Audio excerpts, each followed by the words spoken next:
dia. Bom dia a todos e a todas. É um prazer estar aqui com vocês para compartilhar um pouco da experiência que a gente realizou lá no Ceará sobre planejamento estratégico de comitês de bacias hidrográficas.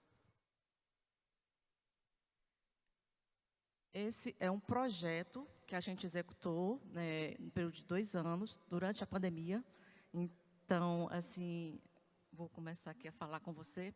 A gente vai falar sobre como o Estado do Ceará ele já está bem consolidado em termos de gestão participativa. Ele tem um contexto consolidado de gestão participativa, há mais de 30 anos que ele trabalha essa temática. Nós temos 12 bacias hidrográficas, 12 comitês de bacias, todos eles criados por lei, todos eles com diretorias eleitas por suas plenárias, com regimentos internos e com uma secretaria executiva que está todo o apoio técnico e logístico para eles. Então, a gente está falando de uma realidade onde o comitê ele já está bem estruturado.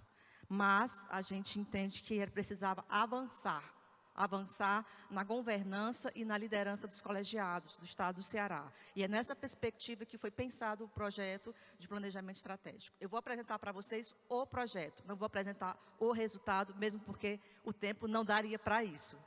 Mas, assim, para fazer esse planejamento, o projeto em si, a gente partiu de 3 premissas, né? A gente tinha que realizar 3 momentos importantíssimos com os 12 comitês. O primeiro momento era o momento do alinhamento estratégico entre os comitês, entre os membros do comitê, onde a gente tanto apresentou a proposta do projeto, do planejamento, como também a gente resgatou com as 12 diretorias dos 12 comitês os conceitos estratégicos que já tinham sido elaborados em tempos passados, né? Os comitês do Ceará já tinham feito o planejamento estratégico em 2005. Então, há mais de 15 anos. Então, a gente resgatou com eles, era necessário resgatar com eles o propósito de um comitê e avançar na perspectiva aonde o comitê queria estar daqui a 5 anos.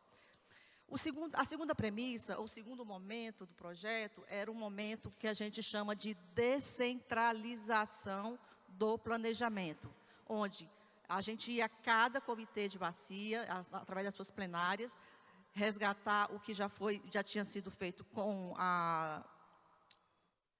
as diretorias e formar grupos para que, então, cada comitê se pensasse e se planejasse.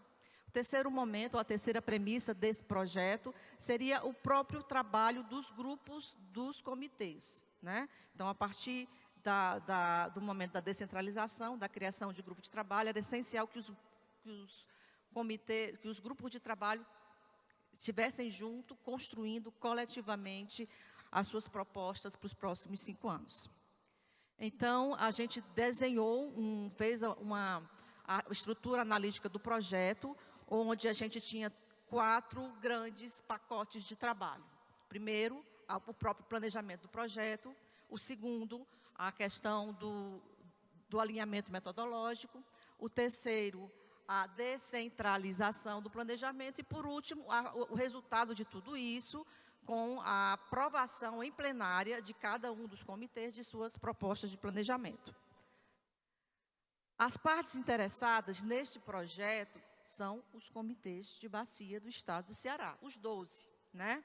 A gente tem 12 comitês, o comitê da Bacia Hidrográfica do Alto Jaguaribe, a Bacia Hidrográfica do Baixo Jaguaribe, a Bacia Hidrográfica do Médio Jaguaribe, a Bacia do Rio Salgado, a Bacia do Rio Banabuiú, a Bacia da Região Metropolitana de Fortaleza, a Bacia do Acaraú, a Bacia do Coreaú, a Bacia do Litoral, a Bacia do Curu, da Serra de Ibiapaba e do Sertão de Crateús. Então, esse projeto ele foi aplicado ou reaplicado em cada um desses comitês.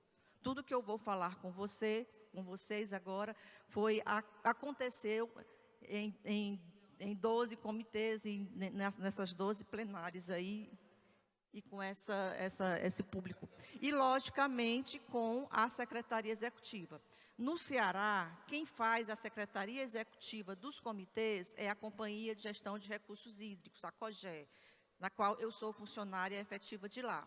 Então, assim, era fundamental que nesse processo de planejamento tivesse junto o colegiado, né, com seus membros, suas diretorias e a Secretaria Executiva, porque, no final das contas, é a Secretaria Executiva que é responsável pela operacionalização das ações dos 12 comitês.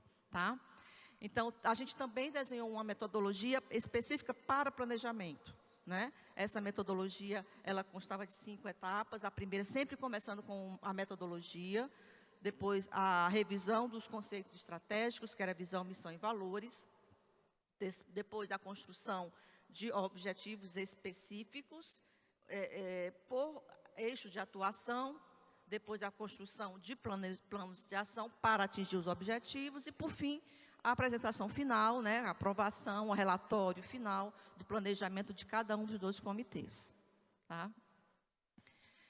Bom, então, assim, até aqui eu falei para vocês muito rapidamente como foi pensado e planejado o projeto. Daqui para diante eu vou estar falando o percurso percorrido que a gente fez, as ações realizadas nesse período de 2 anos. Né?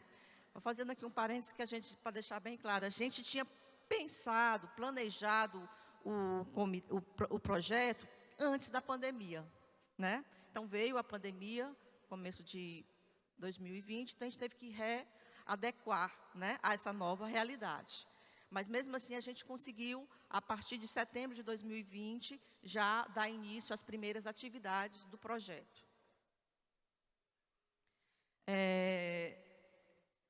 Eu vou voltar só para deixar claro uma coisa aqui, deixa eu ver. Eu falei que eram 5 etapas. As 2 primeiras etapas, elas se configuram como a parte do alinhamento estratégico, né, para fazer todo o projeto e o planejamento em si. As 3 últimas etapas, elas se configuram como a parte da descentralização do planejamento, que é quando eu dizia sempre para todos os membros, agora é a parte mais importante, é o coração do planejamento, porque é quando cada comitê, através de seus grupos de trabalho, de seus membros, vão realmente pensar coletivamente o comitê e definir os rumos para os próximos 5 anos. Então, o alinhamento estratégico, ele começou com a mobilização dos atores, né? A gente foi a cada um dos comitês apresentar a proposta e fazer o convite, né?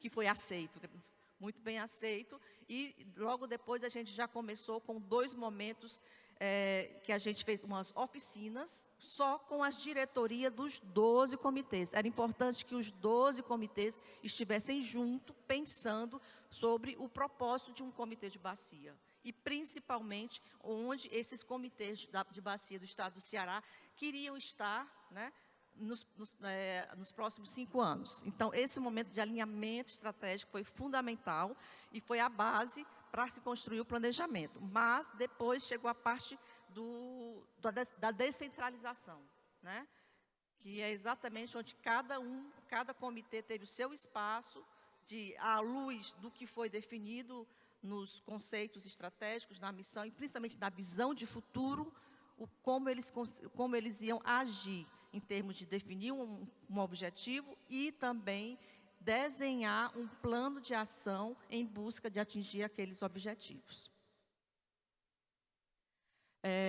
Então, aqui eu estou trazendo as atividades realizadas, foram 12 reuniões de alinhamento com os 12 comitês e foram 2 oficinas, né? As oficinas foram em dezembro de 2020 e em fevereiro de 2021.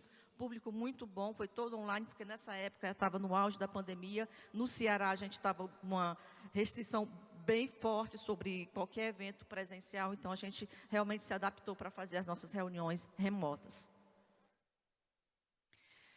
De maio a setembro de 2021, ocorreu o primeiro ciclo de reuniões plenárias, onde a gente foi a cada um dos comitês, já levando o resultado das oficinas das 12 diretorias, né, para que cada comitê não só tomasse conhecimento, mas que validasse, ajustasse, se fosse o caso, e validasse o seu objetivo e a sua visão de futuro, né?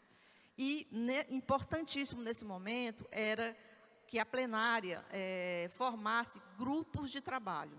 A ideia inicial era que fossem 4 grupos por comitê.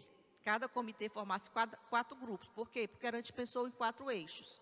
Eixos de atuação, de comunicação, de capacitação, de meio ambiente e de gestão de recursos hídricos. Mas uma das lições aprendidas é que cada comitê tem uma dinâmica. Cada comitê tem um DNA, cada comitê tem uma maneira de pensar e trabalhar. Então, a gente não teve 12 comitês com 4 grupos formados.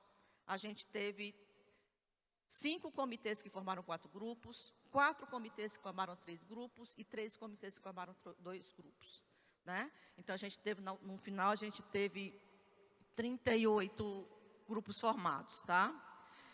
Deixa eu passar aqui. 38 grupos formados, que a partir de então ficaram com a incumbência de pensar o objetivo estratégico do seu respectivo eixo. E a partir do objetivo estratégico, o plano de ação necessário para atingir aquele objetivo. Então, isso se deu ao longo desse período todo e cada comitê teve o seu ritmo. Teve comitê que conseguiu fazer esse processo em 3 meses, teve comitê que fez em 6, teve comitê que fez em 8, e a gente respeitou o time, né, o tempo de cada um deles e a maneira de trabalhar. A gente levou uma proposta metodológica para os grupos de trabalho, né? A gente levou ferramentas, instrumentais para eles trabalharem, mas o conteúdo era totalmente deles, o ritmo de trabalho era deles, e foi bacana a gente ver como cada um tinha realmente a sua dinâmica. Então, a gente teve as 12 plenárias, depois, sempre que ter essas reuniões, a gente se preparava, a gente tinha reuniões de preparação para as reuniões plenárias e tive reunião de avaliação. E foi muito bom, porque a gente aprendeu muita coisa durante esses 2 anos e deu tempo de ajustar muita coisa durante a metodologia do próprio projeto, né? Que a gente ia vendo o que é que cada grupo precisava, né, requisitava, como, por exemplo, a gente teve essa reunião dos eixos. Essa reunião dos eixos não estava pensada inicialmente na metodologia. Um comitê pediu, sentiu necessidade, a gente fez, e foi muito bacana, e a gente percebeu que tinha que replicar isso nos outros. Então, isso foi uma lição aprendida durante o processo, que a gente já imediatamente já foi assimilando e incorporando na metodologia dos outros comitês também. Então, foram 38 grupos, como eu falei, dividido pelos 12 comitês, desses 4 eixos, mas cada comitê, cada grupo, cada comitê trabalhou os 4 grupos: capacitação, comunicação, gestão de recursos hídricos e meio ambiente, e também trabalhou os objetivos e resultados esperados. Então, vou repassar. Aqui eu trago só alguns resultados. Nesse período de 2 anos, a gente teve mais de 180 atividades, entre reuniões de planejamento, de avaliação, plenária, oficina, capacitação, né? E tivemos mais de 1.800 participações nesse todo esse processo. A gente está falando aí de participações de membros dos 12 comitês e das suas secretarias executivas, tá? Todo esse trabalho, ele está devidamente alimentado, cadastrado no banco de dados. A gente tem um banco de dados, onde a gente consegue gerar um relatório por comitê, cada comitê, o seu objetivo, por eixo, o plano de ação daquele respectivo eixo, né? Os resultados esperados por objetivo estratégico e também todos os seus conceitos. As lições aprendidas, né, durante todo esse projeto. Primeira coisa, planejar é, antes de tudo, promover a articulação entre os atores envolvidos, né? É um processo dinâmico, árduo, prolongado e contínuo. mas que ajuda muito ao próprio comitê ter a noção da sua atuação, do seu papel, da sua relevância na bacia, né, que já nos remete à segunda lição, que é a cultura do planejamento fortalece a visão sistêmica, e que todo esse processo ajudou muito a fortalecer a gestão das águas, a gestão participativa das águas no semiárido nordeste cearense. Eu agradeço, meu tempo já acabou, por enquanto foi o que deu para falar. Obrigada.